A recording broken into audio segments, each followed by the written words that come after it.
What's up, everyone? Welcome to the show. We have a very special guest today. He's Kyle from Fallujah, a heavy metal band from San Francisco. Let's see what the future holds for this band. So, Kyle, thank you for being here and for taking the time.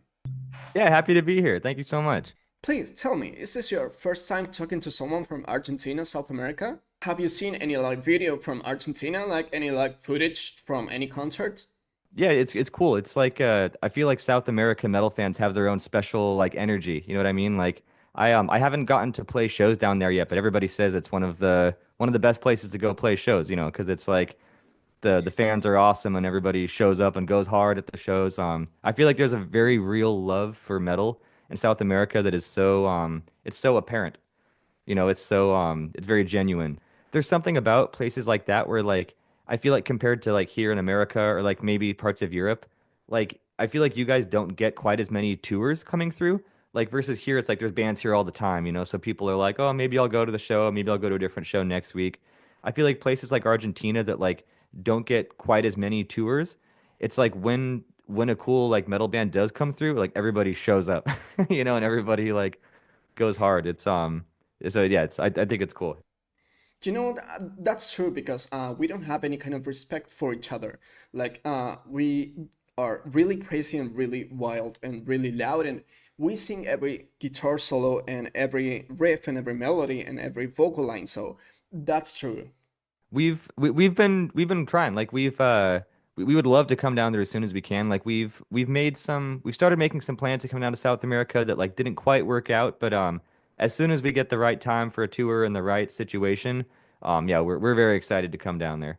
You know, the thing is that that's why we are here today, celebrating your new album, Xenotaph. I don't know if I'm saying it right. Please tell me if I'm wrong. But is it Xenotaph, right? You know, I've been doing some research just because I'm trying to understand the meaning of Xenotaph as a word. Uh, could you please tell us just a little bit about the name of the album? Because I found something like an empty tomb. I don't know if I'm right, but please tell me. So yeah, so Xenotaph with an X, that's like a made up word kind of, but it's based on the word cenotaph, but spelled with a C, which, like you said, it means empty tomb, basically. And we first came across that word because we were on tour in Europe with this band Vulvodynia, some of our very good friends. Um, and their drummer Tom one night on the bus, just out of nowhere, he's like, you know what you should call your album? You call it cenotaph. It's a cool word. And I was like, damn, that is a kind of cool word. Like that's interesting. Like I wasn't familiar with the word, but I looked it up and it's like empty tomb, and it kind of stuck with me. Or like that is kind of a cool idea. But at the same time, the word felt a little bit like soft to us. We're like, it needs to be more tech death, more metal. And one of the guys suggested like putting an X on it just because it looked cool, and to me, like, okay, so our guitarist Scott said that he put the X on Xenotaph, just sounds like, intense, sounds like metal. But to me, like, immediately it made sense and clicked because, like the word, like Xeno, like having that at the start of your word, like the xenomorphs from the Alien movies, for example, it means like otherworldly or like strange or alien. And to me, like, even though it's not a real word, like, Xenotaph to me means like an otherworldly tomb sort of, which to me fits with it's a concept album that tells a whole story that basically involves like the narrator like dies at the beginning of the story and wakes up in this other like strange afterlife dimension, this like crazy new realm like outside of, like a whole nother plane of existence outside of human regular world stuff. But it goes through this whole journey and later basically becomes revealed that like this whole journey has been an illusion, and rather than being some beautiful afterlife, it's like this whole false constructed thing around him. It's complicated, but it's like to me like the otherworldly empty tomb. It's like that's what I like to call this like world that he find this like false world that he believes he's in after death. So even though like we just took a word and put a letter on it because it looked cool, I was like, it makes so much sense. It just clicked and felt perfect. You know, I would like to know just a little bit about the story of the band because Fallujah was born in 2007, so we are talking about many, many years ago. And this is a very special moment in time because of the release of this new album. And, you know, I would like to know what's your perspective of everything. that has been surrounding you all these years? I'm actually newer in the band, so I joined a few years ago. You know, there's something about this special life, uh, the touring life, being a musician and being in a band, and making your dreams come true, uh, and getting to make music and getting to know people around the world. How do you feel with everything, and how's the chemistry within the band? Like our guitarist Scott, he's like the longtime founding member. He's actually the only original member left. So I'm sure he would tell you that he kind of made that leap early on. Like we're the same age, I'm 33. When he started the band, he was in high school basically. And like you said, it's like committing to that full time. It's you're kind of you're like I'm instead of finishing college, instead of like getting a normal job, I'm gonna do this crazy kind of risky thing and like put all the eggs in one basket, so to speak, like really commit to the band life. So like Scott really took that leap, and the other guys in the band at the time, like they took that leap early on, and it's sort of kept with it and established a name for themselves. For me, when I joined the band, I hadn't done that at all. Like I've played music for many years now and have like always stuck with it, but I was always working regular jobs too. Like I was the office job guy when I joined the band. And so like my first year of touring with the band, I was balancing my like, kind of like engineering sales job I was at with the band touring life. And eventually, took the leap as well. So like now I'm doing the band stuff full time, but for me it was almost less risky because I was joining an established band, that was already touring versus, somebody like Scott that's just, it's kind of crazier to try to build that from the ground up, from nothing, especially when like you don't have other structures in your life to fall back on. Like for me, it's like I worked a steady job for 10 years before I jumped into this, but yeah, it's I mean, for me, it was cool just seeing that journey from the outside too. I was like, damn, these guys are really, really in it. They're like going this whole crazy thing. And yeah, it's exciting being a part of it now. There's basically three official members right now. There's me, there's Scott, founding member, guitarist, and there's our other guitarist, Sam, who joined more recently. This is his first album with us. We're kind of the core of the band, like when it comes to writing the music and all that sort of stuff. And we get along great. We all we when we started working together, we all lived in different parts of the country, very far apart. But since then, we've all moved to Nashville, Tennessee, where now we all live about 5 minutes away from each other. So now we get together and hang out all the time. The chemistry is great. I mean, we hang out even when we're not doing music stuff. Like just some of my best friends are the guys in this band. And yeah, it's really good. And then for to kind of fill out the lineup for this album, we had Evan Brewer play bass on it, who also lives here. Um, Great dude. And we had a new drummer for the first time as well, named Kevin Alexander. A guy we had to import him from Canada, but amazing drummer, did an incredible job here. A great bunch of guys, and yeah, it was a really good process working on this album. I don't want to compare Fallujah to any other band because that would be very disrespectful in many, many ways.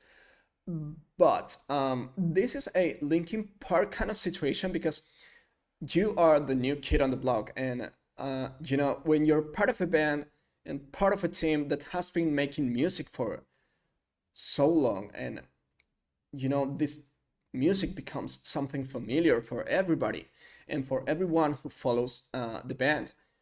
Uh, you know, uh, I'm talking about this very special situation when a new singer comes in and he comes with a very special voice and very unique sound and very different vision of what music is or what music should be. And of course, that you can add something new and something colorful and something different to the older stuff, and of course to the new stuff as well. And also, I want to know a little bit about your vocal technique because there are a lot of clean vocals on the background, and of course, a lot of harmonies out there. And I really want to know how you ended up building this kind of setup. Fallujah, like the past of Fallujah is like much more rooted in death metal. Like, it's been almost completely growl, screaming vocals for most of the band's career. Like there's been guest features here and there, like there's some sort of like epic ambient kind of female singing on some older songs and stuff like that. The clean vocals were not a big part of the music kind of until I joined, but I think for me, like that's just kind of my background. Like I've been singing for longer than I've been screaming, and a lot of my favorite bands do both. Bands like Opeth, Cynic, Between the Buried and Me, like bands that are like very technical, very complicated music, but has this like melodic vocal element in it. Um, and even though like Fallujah didn't have that before, like we're all fans of those same bands. And for me, just like, I want to sing on the music. I'm like, to me, if I'm not doing the singing vocals, then I'm not really using all of my strengths, or using all of my abilities. And I love doing the dense harmonies and stuff like that. That was really a goal of mine on this album. I was like, I didn't get to do that a whole lot on the previous album, and so for this one, I was like, I want to do epic, like layered kind of choir backing vocals and stuff like that. Just have a ton of layers and different parts, and really not be afraid to like bring the clean singing elements more to the forefront. And to me, it feels very natural because, like, obviously, like, if you're a death metal band, you can get in trouble by like adding too much singing, right? Like, you can kind of alienate people, or maybe it comes off like you're trying too hard to get on the radio or something like that. But for this, it's like there's so many examples of bands that have added more clean vocals, even like bands that people don't think of, like the Faceless, for example, legendary Czech death band. But there's a lot of clean singing, like on their later albums, like on Autotheism and stuff like that. Um, it's or like the Contortionist. That's a good example, a band that went from like more screams to having like now it's all singing. But it's in this very like mature, very authentic kind of way. It's like it's because it's progressive and it's the music is still very complicated and technical. And so that's what we were trying to achieve with this. I was like, I want to sing, but I don't want people to feel like we're trying to feed them like the catchy choruses or whatever. It's like let's just have it be an element in this very adventurous sort of complex music. So hopefully that's how it comes off. That was my goal at least. When people fall in love with the band and then you change the formula, maybe people like it, maybe people don't. I think sometimes you just have to trust that people will hopefully be on board. I think as long as you're making music that is like very authentically what you want to do and is like natural for the band, I think it can go over well. I think people can tell when you're like trying too hard or when like a record label or somebody is like pushing you to sound a certain way to be more accessible. I think people can kind of see through that. Um, but for us again, like there's so many examples of bands that have evolved in this direction that it just made sense, and we're just making the music that we love, and yeah, hopefully people are on board with it. The funny thing about Fallujah is that you can't really imitate this band. Uh, Even if you try your best, even if you give everything that you have, and 100% of your passion and your talent and everything that you have inside of your mind and soul and heart and body, uh, it's not something easy to do. And congratulations for that, because it's really hard to be original and to create something really hard to imitate, because everything has been created so far, and it's not easy to come with something really pure. And I think that that is a big goal. I've been thinking about something that I think that it should be celebrated, at least for me personally, because if we talk about all the previous records, like every album sounds very different from the previous ones and from the next ones. And that's an evolution, and it's very natural. And Fallujah still remains as Fallujah, and that's something special. Like, do you agree on that? I think part of what helped with that is I think we had a very clear vision going into this. Like even though we have multiple songwriters in the band, Scott is like, he's the traditional Fallujah songwriter. He wrote some of the Fallujah albums he wrote by himself. He's like the main writer guy. And then I make my own music on the side. Like I'm used to, writing full songs with the guitars and everything. And then or the guitarist Sam also makes his own music from scratch. So it's like we have three full songwriters working together. Like instead of one person saying like this is my part of the song and we're gonna put it next to somebody else's part and have it, just kind of squeeze it all together. Like I feel like we all looked at the songs as these full compositions. And I think having that perspective, like just looking at everything big picture, like how does the whole album flow? I think that's the way to make it feel very balanced. Because otherwise, otherwise, if you're splitting it up, like, okay, Scott gets a part, and then I get a part, and then Sam gets a part, it's gonna kind of feel more like it was stitched together. But for this, we really looked at it as like each step in the whole album journey and listened to it like that as we were writing. I think that helped it feel more balanced. And one thing I'll say too is going back a little bit, like to the clean vocals thing. Um, Fallujah has even way before, like it was with the old Fallujah stuff. Like Fallujah has always been like a melodic band, even though it's death metal. Like there's always been melodies in the music, which even when it was 100% growl vocals, like on the first album, for example, Scott is such a like musically literate guitar player and just such a talented guitarist and just songwriter in general that like he's always thinking in terms of chord progressions and melodies, and he's very aware of like how he's working within scales and things like that. And so on the older music, like there's melodies, but it's in the guitars. Like there's, lead guitars all the time that are very melodic. And that's like consistent through the whole discography. So now to me, like part of the reason it made sense to add more clean vocals is because there's already melodies in the music. Just like before, it's like, there's the riff and there's a melody on top, but it's guitar. And now sometimes the melody is vocal instead. But it's like, to me, it fits. It's not like a band that was just brutal, like dun, dun, dun, death metal, and then you sing over that. Like that wouldn't make sense. Like like you couldn't really sing over like Meshuggah riffs or something like that. But Fallujah has always had chord progressions and just structures that make sense with melodies. And so to me, even though like on the surface it feels kind of a weird change or like feels like it could be controversial, I think it just is actually very natural and makes a lot of sense. We would really like to know a little bit more about the making of the record. Like, what makes this album so special? Uh, is there anything that you want to share about that? Like, does the music comes first, or is it the lyrics? The music comes first, for sure. And so like for me, we basically come up with the instrumental track first, and once we have a demo of that, that's like, pretty solid. Like it's not the final mix, and maybe it doesn't have all of the layers or whatever, but like, it has the song structure and the riffs and kind of like demo version of the song. Once we have that, like that's when I start writing vocals on top of it. And so the vocals are definitely a response to the instrumental track. And so for me, like uh, I basically try to write the vocals in a way that just enhances what the music is already doing, So like when there's if there's like a melodic part in the music and I'm, imagining melodies over it, then I'll kind of do singing to like bring out those melodic aspects. Like if there's a chord progression and I hear a cool note in the chord, then I'm like, oh, it's an interesting note. Like I'll sing that note to like bring it to the forefront. And then conversely, like when the music switches and gets heavy all of a sudden, like I want to shift into the most brutal vocals I can do, to bring out those changes more. So yeah, the music definitely comes first, and then the lyrics sort of come after. And I know I was imagining like since it's a concept album, I was kind of coming up with ideas for the general story while the music was still being written. But I didn't write any specific lyrics or specific parts until I had the music in front of me. I really have to say thank you because you're making me buy another book that I didn't know that I needed. Uh, just because I need to understand what's happening into this album. And of course into the lyrics. So thank you for making me buy something that I didn't know that I needed.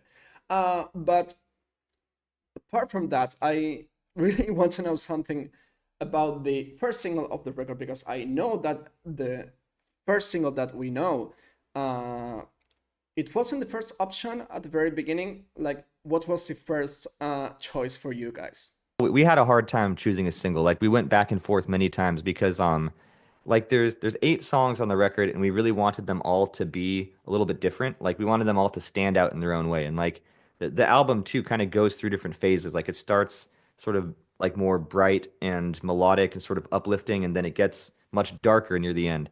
And so it's hard to pick one song that really represents the whole thing, because it's like if we put out a bright, melodic song, people are going to think the whole album is like that when really half of it's like very dark and heavy. But then if we do a dark, heavy song, it's like it's hard to pick one song that feels like it represents everything. But for a long time, we thought the first single was going to be track 5, which is called Step Through the Portal and Breathe. You normally don't pick your longest song. You usually pick a song that's like because you imagine like the single, you want to try to reach new listeners that, maybe not everybody cares to hear a 7-minute song from some band they don't know. You want like a shorter song that they can kind of listen to in one sitting and absorb it, more effectively. Um, Despite that, we just all love that song so much, and it's like it's about 7 minutes long, but it's to me that song goes through so many parts, and like that song is kind of like the soul of the record. Like it represents it. Like you hear that song and you're like, oh wow, it goes through heavy parts and melodic parts, and then you think it's over, but there's this whole crazy like proggy jam section at the end where like to me that represents the album. It's like full of surprises and all over the place. And it just starts, heavy kind of headbanging riffs too. It's just to me, it was just the right pacing. But despite all of that, it is very long, and like we eventually decided like, okay, let's do kind of a more normal length song first. We went with the song Kaleidoscopic Waves, which is another one of our favorites, and I think it was the right choice in hindsight. Like there were some people at our record label that we really like trust a lot, and like people who really like, you imagine record label people, you think maybe it's some business guy in a suit. Like it's not like that. Like we have some people there that like really, really understand the music and know the whole history of the band, and they kind of advised us. They're like, this one is a single. It should be Kaleidoscopic Waves, and we're like, okay, we'll do that. Um, but despite that, we all really love this track 5, Step Through the Portal and Breathe. So that's actually the next single. We're releasing that one in about 2 weeks. And personally, that's one I'm like most excited about. I love all the songs, but that one to me is like I just can't wait to see what people think about that one. Final piece of this record, it's something that should be celebrated, Um, it's beautiful, it's awesome, and it's full of different layers. And as a classical singer, because I've been studying classical music for 2 years now, I'm a big fan of the longer pieces, the most elaborated ones. And I really think that the entire record, it's something really uh, amazing. And it's a very special gift for everyone, for the old fans and for the new fans. And I think that you have a big opportunity into this heavy metal scene. The big bands are not here anymore, at least in the way that they were. So I really think that you need to conquer this metal scene. So, congratulations for everything that you've achieved so far.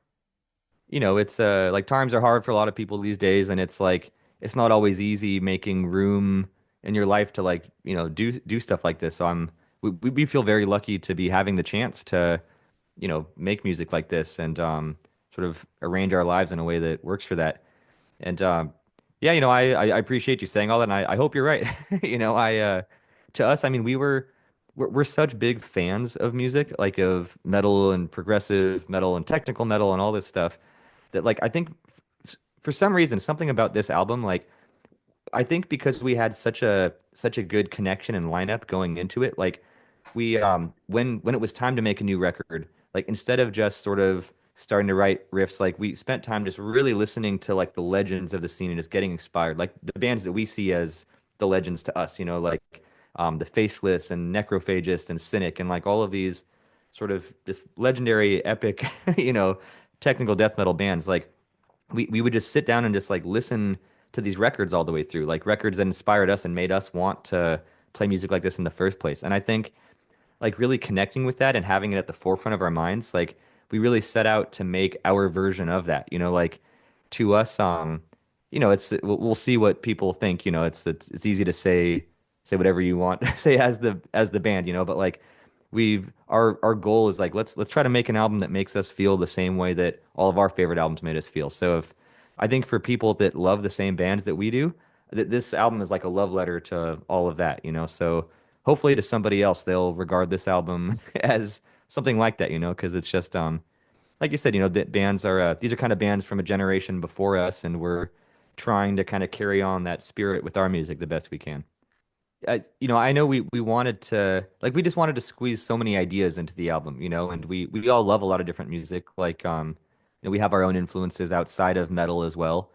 And even if it's not like in an obvious way, it's not like there's a like some bands do like the genre bending thing, right? Where you're like, oh, there's like a country part in the song, and it's like on a kind of surface level sort of crossover. Like for us, it's nothing as like obvious as that, but we do take a lot of influence, just even like in terms of the chords and melodies and stuff. Like Like our guitarist Scott, for example, is very inspired by a lot of like Japanese, kind of like this like kind of funk style called city pop. Like it's this sort of like classic, just very cool. Like I don't even know how to describe it. It has a very unique melodic sort of aspect to it, and it's like not it's not metal at all, you know. But there's all these amazing guitarists and songwriters and all these other genres that you know we just naturally love, and I think in some subtle ways it ends up working its way into the music in terms of the chords and melodies and structures and things like that.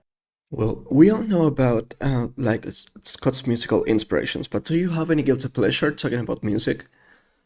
Yeah, you know, I like a good amount of like pop music sometimes. Okay, here's one guilty pleasure. I like 100 Gex. Really goofy, wacky, like hyper pop music. It's like the opposite of what I would expect to like, but I love that band for some reason.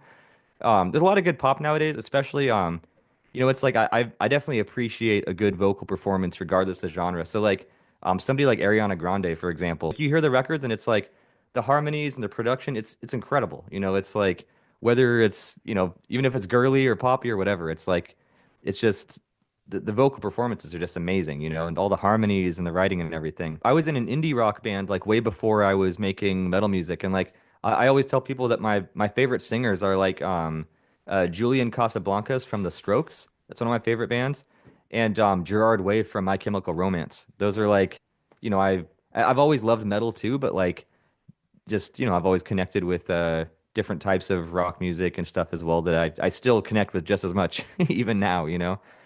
And I think when you're writing music that has any sort of melodic elements in it, even in the guitar riffs and stuff, like there's so much room to bring in influence from other things. Even if it's like it's packaged like a death metal album and it's like, you know, crazy like crazy guitar riffs, like just the choices of what notes and chords you're going to use, like that can come from any genre. And there's so much room to incorporate influence in different ways. And the same thing with singing, you know, like I can like literally you could listen to Ariana Grande and just get ideas for the harmonies where you're like, oh wow, like she's doing these interesting notes or the way the multiple melodies weave into each other. Like that can apply to anything. You can do that in, you know, progressive metal as well. And nobody would know that you got it from that. But like, I think if you stay open to things, there's so much room to just absorb influence from different genres. And I think that's a good way to sound unique too. You know, like if you only listen to technical death metal, it's harder to sound unique. You know, I would like to know if you're a Ginger fan because closer to the end of the song, The Crystalline Veil, I found a chord progression which is very similar to I Speak Astronomy by Ginger. I don't know if this is a coincidence, but it is what it is. You know, I've never really gotten into Ginger actually. They're cool, but I don't know their music very well. Some of my friends really love them, but yeah, I can't say that I'm too familiar with their stuff. We probably just had a similar idea, but yeah, I'll listen to it. I'm sure I'll be able to, you know, I'll listen to it going in blind, and I'm sure I'll be able to pick out which part you're talking about. You know, I've heard this album like 4 times now, and I want to know how do you feel like giving birth to this baby and putting this album into the world? Um, you know, one thing about this record is like we made it pretty quickly. Like when we started writing and recording and everything, like we really just obsessed over and pushed with it, you know, for a while to like just get it done and try to just make something very like spontaneous and natural. But once we finished it, we basically had to just sit on it for a long time. So it's like it's been over a year since we like went into like finalize the mixes and stuff like that, or to sit down and like do the mixes, I should say. And so like now it's been sitting for so long, and I'm just so ready to release it. You know, like you give birth to it, like you said. And I think for this one, like it's a concept album, you know, and it's like it's really meant to be seen as one journey. And like I'm sure every band says that about their albums, you know, like oh, you got to listen to the whole album. But this one really, it's like the whole thing flows and connects together, and I see it as one piece of music. And so, like releasing the singles from this one, like you know, it's exciting to release a song, but at the same time, I'm like, you guys have to hear it in context, you know, like it's meant to be one whole concept album. And so, I think this one, like, I feel like the album is the real event. Of course, that's the case, you know. But like, even more so than with other albums, this one, I'm like, very excited to see what people think of the whole album, like starting from the beginning to the end, more so than I was with the previous album, for example. So yeah, I'm really looking forward to it. I'm glad that the next song we're releasing is "Step Through the Portal and Breathe," which, like we talked about earlier, is, you know, to us like one of the most important singles and one of the most important songs. Yeah, I'm just very excited to see what people think, and yeah.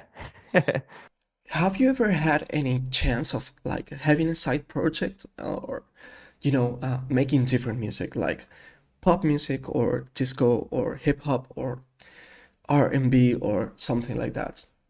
I've talked to our guitarist Scott about doing like a side project or something like that. Like I've never really done pop music, but I've have like other side projects where I've done like different sorts of like progressive rock and things like that. Like it's still sort of in the prog kind of metal world, but like less death metal than Fallujah. But we all have a lot of different influences, and Scott has suggested before, he's like, we should do some stuff that's more, it's kind of like pop metal thing, on the side under a different name. So we'll see. I like remember a little bit from like taking Spanish classes in high school where like I can't like remember the words for things, but if somebody speaks Spanish around me, I can understand a good chunk of it, you know, a little bit. So hey, maybe if we come down to South America, maybe that'll come in handy. I hope we can come play down there as soon as possible and come meet everyone and yeah, let's party. Thank you for taking the time and for being part of this show. We are really proud of this record and I hope you are too. So, congratulations and see you next time.